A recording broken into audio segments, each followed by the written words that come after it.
അവന്റെ ദൂതൻ അവരുടെ നടുക്കൂടി. കർത്താവിന്റെ മഹത്വം അവരുടെ മേൽ പ്രകാശിച്ചു. അവർ ആളുകൾ ഭയപ്പെട്ടു. ദൂതൻ അവരോട് പറഞ്ഞു, ഭയപ്പെടേണ്ട, ഇതാ സകല ജനത്തിനും വേണ്ടിയുള്ള വലിയ സന്തോഷത്തിന്റെ സദ്വാർത്ത ഞാൻ നിങ്ങളെ അറിയിക്കുന്നു.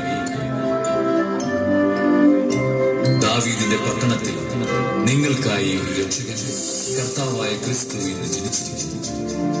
അത്യുന്നതങ്ങളിൽ ദൈവത്തിന് മഹത്വം, ഭൂമിയിൽ ദൈവകൃപ ലഭിച്ചവർക്ക് സമാധാനം.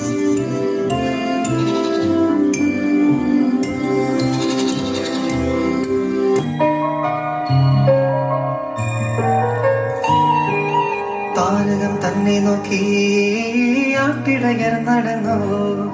താരകം തന്നെ നോക്കി ആട്ടിടയർ നടന്നു. തേജസ്സു മുന്നിൽ കണ്ടു, അവർ ബേതലൻ തന്നിൽ വന്നു. തേജസ്സു മുന്നിൽ കണ്ടു, അവർ ബേതലൻ തന്നിൽ വന്നു.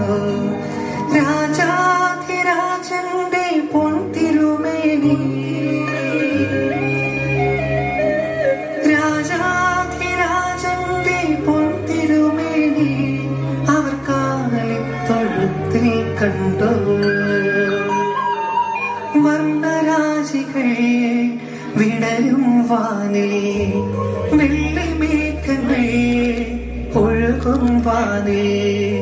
താരക രാജകുമാരിയോടൊപ്പന്ന് തിങ്കൾ കലപാടി.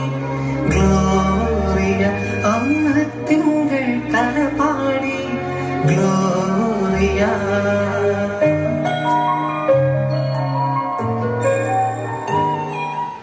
ഹെരോദ രാജാവിന്റെ കാലത്ത് യേശു യെഹൂദ്യയിലെ ബേത്ലഹേമിൽ ജനിച്ച ശേഷം കിഴക്ക് നിന്ന് വിദ്വാൻമാർ യെരുശലേമിലെത്തി. ദൂരെ നിന്നും ദൂരെ ദൂരെ നിന്നും മരുഭൂമി വഴികളിലൂടെ ഒരു കാലിത്തൊഴുത്തു തേടി 3 രാജാക്കന്മാരെത്തി. ദൂരെ നിന്നും ദൂരെ ദൂരെ നിന്നും മരുഭൂമിൻ വഴികളിലൂടെ ഒരു കാലിത്തൊഴുത്തു തേടി 3 രാജാക്കന്മാരെത്തി.